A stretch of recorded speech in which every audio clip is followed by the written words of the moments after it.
Por que que a gente quase nunca sabe qual vai ser a sentença para um caso se a lei é a mesma para todos? Oi, eu sou a Marina e hoje a gente vai falar sobre por que o direito é um grande depende. Até que ponto existe neutralidade nas decisões judiciais? E além disso, o que influencia de fato as decisões e as sentenças dos processos? Bom, primeiro faz sentido a gente olhar como as coisas deveriam ser. Então a gente vai olhar lá no Código de Processo Civil como essas coisas estão estabelecidas. Onde está a imparcialidade? Até que ponto ela vai? Lá no artigo 144 do CPC, a gente vai saber quais são os impedimentos do juiz. Ou seja, quando seria vedado a ele exercer as suas funções no processo. Um desses casos é, por exemplo, quando uma das partes é uma instituição de ensino onde o magistrado lecione, e outro caso é quando ele for sócio ou um membro de direção ou de administração de uma pessoa jurídica que é parte do processo. E assim a gente vai ter mais outras hipóteses. No artigo 145, a gente vai ter os casos de suspeição do juiz. Nesse caso, é suspeito um juiz que for amigo íntimo ou inimigo de qualquer das partes ou dos seus advogados, que receber presentes de pessoas que tiverem interesse na causa antes ou depois de iniciado o processo, que aconselhar alguma das partes sobre objetos da causa ou que subministrar meios para atender às despesas do litígio. Então aí a gente vai ter algumas das hipóteses de suspeição do juiz. Esses artigos vão tratar um pouco sobre quem deve declarar essa suspeição, de que forma isso se dá, o que acaba acontecendo. Lá no artigo 147, a gente tem mais uma hipótese, que é quando 2 ou mais juízes forem parentes, consanguíneos ou afins, em linha reta ou colateral até o 3º grau, inclusive o primeiro que conheceu o processo impede que o outro atue nele. E o artigo 148 vai estender os motivos de impedimento e suspeição para outras pessoas, né? Para o Ministério Público, para os auxiliares da Justiça e para outros sujeitos imparciais do processo. O que esses artigos fazem é passar para a gente uma ideia de imparcialidade do judiciário, ou seja, é como se cada uma dessas situações que são expostas ali colocariam essa parte, no caso o juiz, que é quem ele vai estender para outras partes, mas digamos que ele está falando principalmente ali do juiz no início, que ele se colocaria diante dessas situações em um estado de parcialidade no processo e não conseguiria agir com imparcialidade, que é o que se está demandando dele para cada processo. Traz uma ideia de que essa imparcialidade na busca pela verdade seria necessária para se atingir a justiça em cada uma das demandas. A gente já viu aqui no canal como essa crença na imparcialidade é difundida inclusive através da linguagem. Um dos vídeos que eu recomendo para quem quiser se aprofundar nisso é o Quem Entende o Direito. Eu vou deixar aqui na descrição do vídeo para quem tiver interesse. Mas para tratar do tema de hoje, eu trouxe aqui para vocês um artigo da Bárbara Lupetti Batista, que eu vou deixar aqui também na descrição, onde ela fala a partir da pesquisa que ela fez sobre especificamente esse tema, né, da imparcialidade. Nessa pesquisa, a Bárbara fez não só uma observação participativa, mas ela também fez uma entrevista aberta com agentes do meio jurídico e também fez a análise de processos. Basicamente, com essa pesquisa, ela percebeu que o princípio da imparcialidade não é bem o que se vê na prática. Esse princípio da imparcialidade seria, então, uma crença construída discursivamente pelo campo do direito, que funciona como uma categoria estruturante do sistema judiciário e que contribui também com a crença na busca pela verdade, a crença de que a sociedade civil não tem condições de lidar com os próprios conflitos. Eu vou deixar aqui embaixo também link para o nosso vídeo sobre pluralismo jurídico, que vai falar sobre outras formas de lidar com os próprios conflitos que a sociedade acaba criando, mesmo com a existência do direito. E que por isso o Estado é quem seria legítimo para fazer isso, para lidar com os conflitos das pessoas, já que elas não seriam capazes de tal. E que só um ser imparcial que vai poder fazer isso sem nenhum interesse. A Bárbara percebeu, através das entrevistas e toda a análise da pesquisa, que é como se os juízes admitissem que eles têm esses valores, que eles têm vieses e tudo mais, têm um background, por exemplo, né, um passado, mas que isso não pode constar, nem nos autos e nem ser falado para as partes. Porque vai que as pessoas ficam sabendo que o juiz é imparcial. Um dos juízes entrevistados, por exemplo, diz: "Eu não acredito na imparcialidade, mas não posso dizer isso. Mas é necessária, todo mundo tem que acreditar que o processo vai ser julgado por alguém que é imparcial, que vai cumprir a lei. Senão é o fim do judiciário. Se as pessoas pararem de acreditar que serão julgadas conforme a lei, o processo e por um juiz imparcial, isso tudo acaba." A pesquisa também mostra que os juízes claramente se angustiam diante de determinadas situações e diante dessa exigência de que eles sejam imparciais. Existem momentos em que, enquanto pessoas, eles veem a situação e se indignam em relação a uma das partes ou são empáticos a uma outra parte e eles dizem ter que fingir não se importar ou embrutecer diante de várias situações como essa. Mas também as entrevistas mostraram que eles muitas vezes acabam aceitando que isso é inevitável e que, afinal de contas, somos todos humanos e não tem o que fazer. E assim, de certa forma, vai se naturalizando entre as pessoas no judiciário a imparcialidade. A pesquisa traz trechos de algumas das entrevistas que ela fez com esses magistrados e também com outros agentes do direito, e eu acho muito legal vocês darem uma olhada e verem com mais detalhamento o que cada um fala, o que ela traz também, e lerem o artigo todo, que faz super sentido. Mas eu trouxe aqui um caso para ilustrar esse trecho aqui para vocês. Uma juíza afirma que decidiu pela extinção de um processo por falta de interesse da parte que estava cobrando, que no caso era um banco, e ela considerou que tinha staff suficiente para dar atenção para esse processo e não deu. Aqui se gera um paradoxo, porque aquilo que realmente motivou a decisão da juíza, segundo a entrevista que ela deu, não estava presente de forma nenhuma na sentença.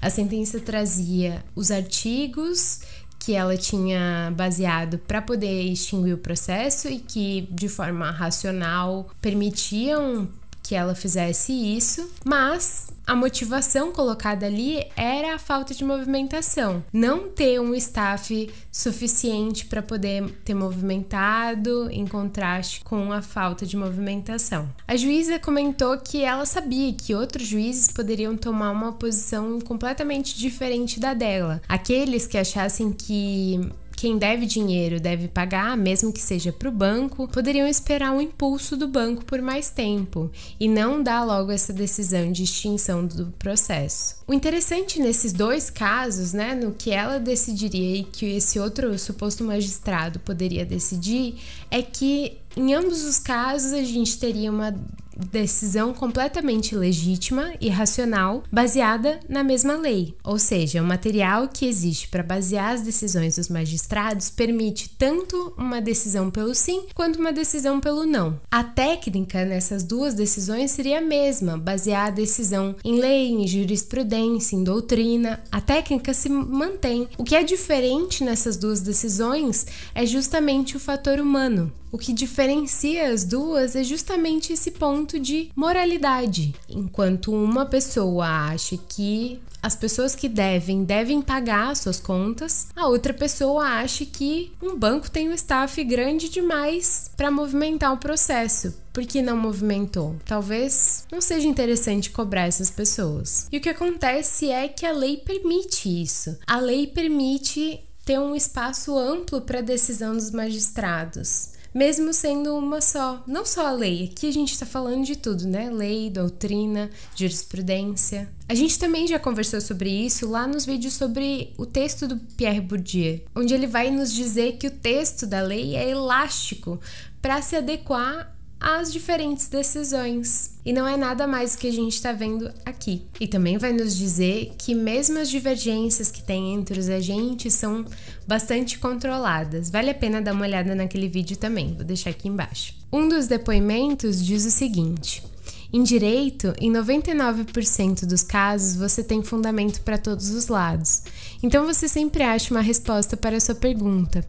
E se você vai atrás do fundamento, normalmente você vai encontrar. Então você decide o que é justo e vai atrás do fundamento.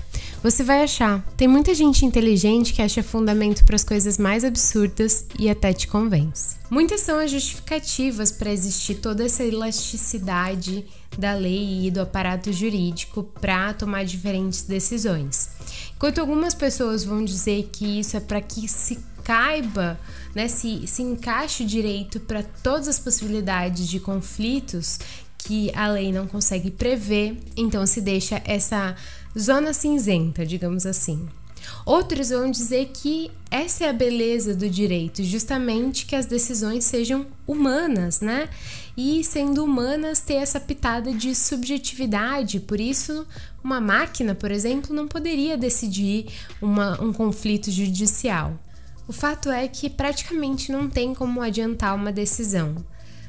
Claro, existem casos em que há quase que um consenso ou um certo consenso sobre um assunto, ou que, por exemplo, alguém advoga há muito tempo, já conhece aquele tribunal, já sabe que existe uma tendência ali de decisão, ou conhece o magistrado ou magistrada onde aquele processo caiu, e aí aquele magistrado tende a decidir sempre da mesma forma, então daria para adiantar a decisão em relação a isso.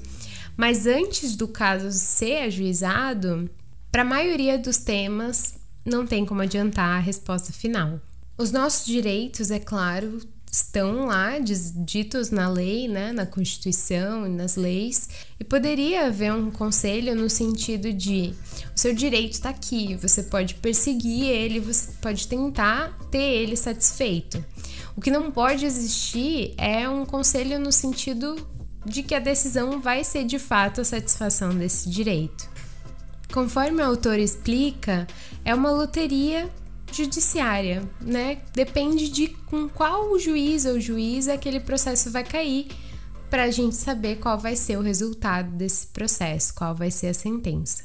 Em relação ao que pode influenciar essa decisão, é claro que a lei coloca a decisão numa certa caixinha, né? Nada vai fugir tanto assim do que a lei estabelece. Mais ou menos também, porque a gente conversou um pouco sobre o quão elástica a lei pode ser dependendo da posição que esse magistrado vai ocupar dentro do campo jurídico, né? Se ele estiver mais central nesse campo, ou seja, numa posição mais privilegiada, por exemplo, lá no STF, essa decisão vai ter muito mais elasticidade, ou seja, muito mais amplitude de interpretação daquele magistrado do que efetivamente regras que ele está seguindo ali para decidir.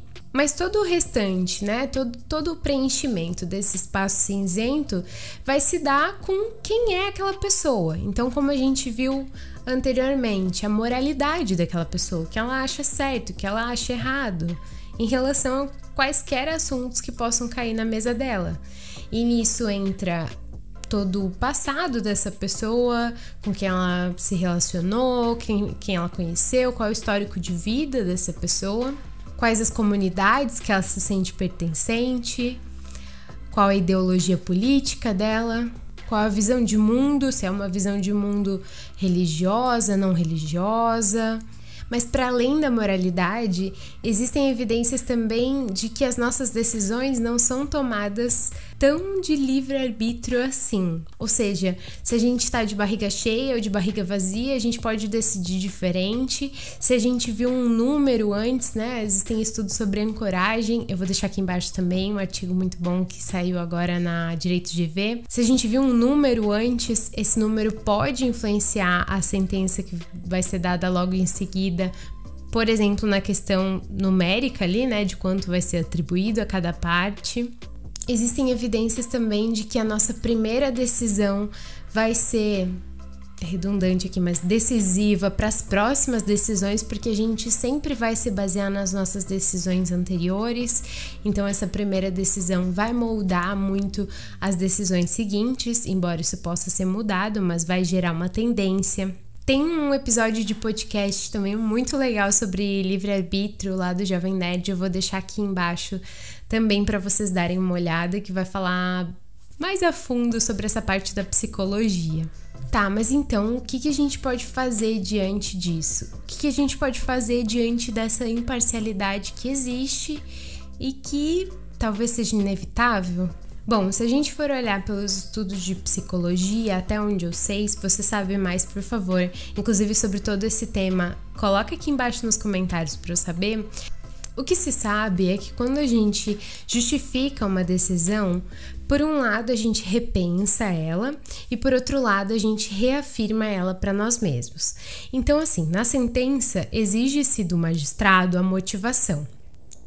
Se é ele mesmo que está redigindo essa motivação, porque existe uma prática nos cartórios de que muitas vezes seja outra pessoa no cartório que redige isso, né? Por exemplo, o assistente, enfim, pode redigir isso para o magistrado. Mas se é ele mesmo que está redigindo essa sentença, de repente ele possa repensar durante esse momento a sua decisão. Por outro lado, como ele se baseia nas decisões anteriores e reforça toda vez que justifica, reforça ali seu próprio pensamento, eu não sei se seria o suficiente para que ele mudasse de opinião, para que fosse tão forte que ele vá, enfim, mudar ali o que ele pensa e já vem decidindo há tanto tempo. Mas talvez seja algo a se explorar. E o que a autora do artigo que a gente trouxe hoje sugere é que talvez a falta de homogeneidade nas decisões, a falta de consenso, ela usa essa palavra que eu acho muito melhor, a falta de consenso entre definições que a gente usa e interpretações da lei são o que gera um espaço cinzento tão amplo, uma zona tão aberta para diferentes decisões. Pensa aqui comigo, se houvesse consenso sobre a interpretação de uma lei para determinado tipo de caso, poderia ser exigido de todos os magistrados que pegassem um caso muito semelhante àquele que fosse aplicado dessa forma, segundo o consenso. Mas como não há, em relação à maioria dos casos e maioria das interpretações, se acaba permitindo diferentes decisões baseadas nas mesmas ferramentas, nas mesmas leis, enfim. Bom, agora me conta aqui nos comentários se você já perguntou para alguém ou já foi perguntado qual seria a decisão, né, da sentença do seu processo ou de algum processo, enfim, e ficou completamente insatisfeito com a resposta. Eu acho que isso acontece com muita gente. Deixem um like para eu saber se vocês gostaram desse tipo de conteúdo. Se inscrevam no canal para mais conteúdos como esse. A gente se vê no próximo vídeo. Um beijo. Tchau, tchau.